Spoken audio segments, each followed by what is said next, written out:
Liberdade e amor à vida são apenas alguns dos aprendizados que a obra de hoje nos oferece.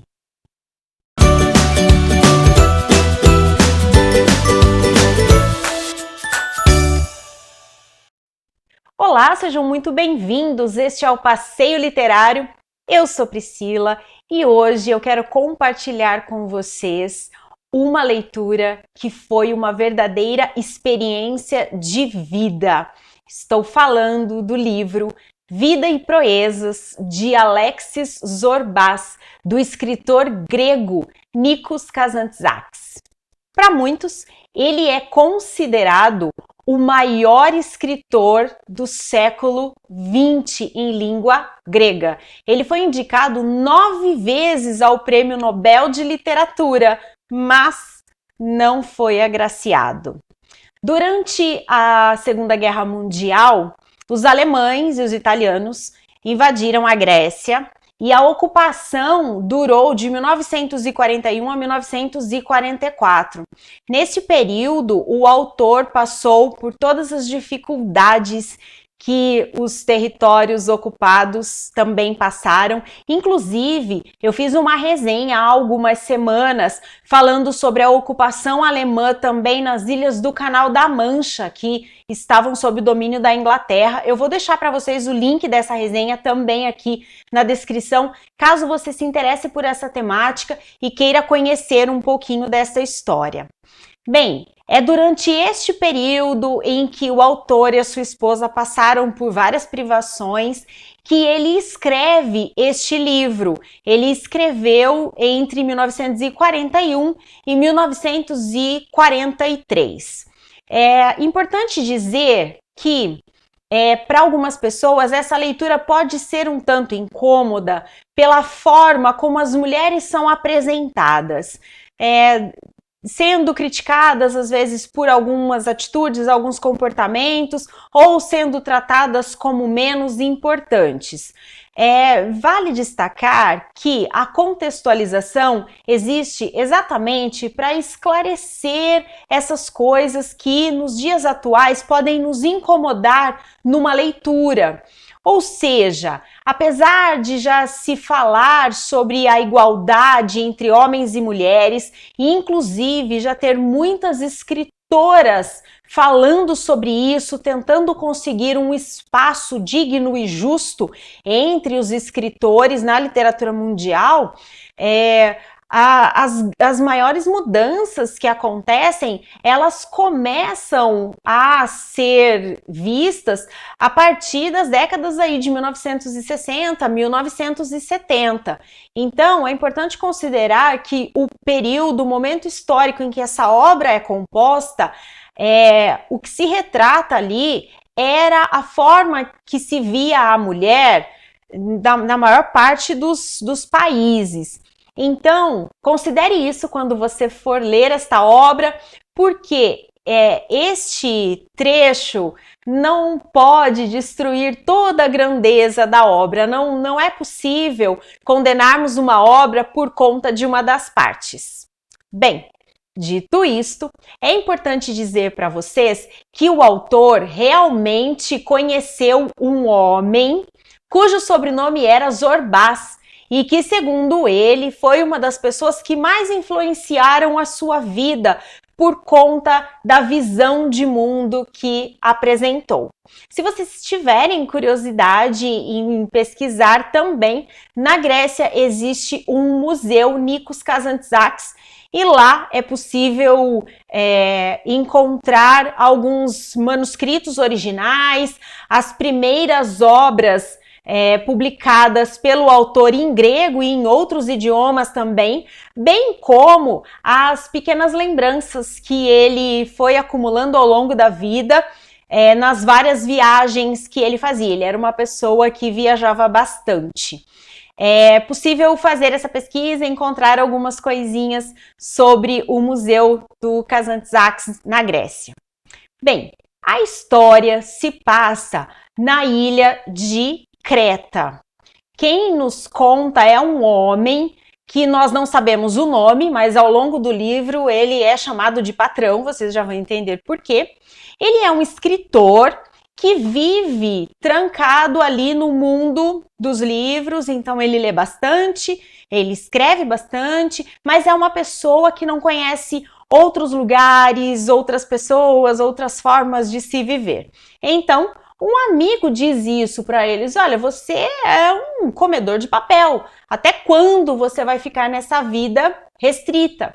Aí então ele decide ir para a ilha de Creta explorar algumas minas. Enquanto ele está aguardando o transporte, ele está num café, ele conhece um senhor que é o Alexis Zorbas. O Zorbas é uma pessoa muito simples e, sabendo das pretensões dele, chegou lá, fez uma amizade com ele, disse: olha, eu posso ir também, posso ajudar você nessa missão, eu sou um viajante. E então este homem acaba contratando o Zorbas para ser o seu mestre de obras. Mal sabia ele que todas as suas crenças e a sua visão de mundo seriam abaladas. E de uma maneira muito positiva.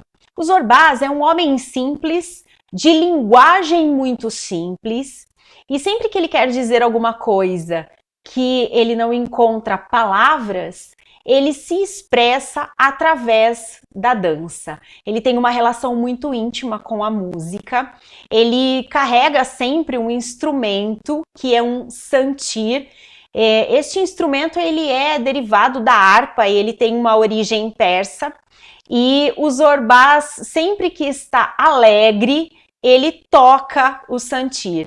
E aí ele vai compondo as músicas, ele vai colocando ali a letra que tem a ver com aquilo que ele está sentindo.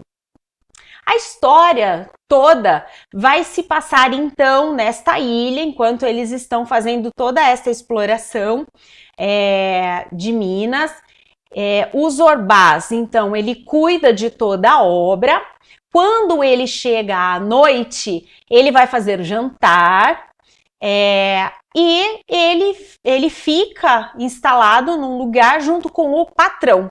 Então, daí, esse narrador nós conhecemos como patrão, que é um homem mais jovem, porém com uma visão de mundo muito amarrada, muito restrita.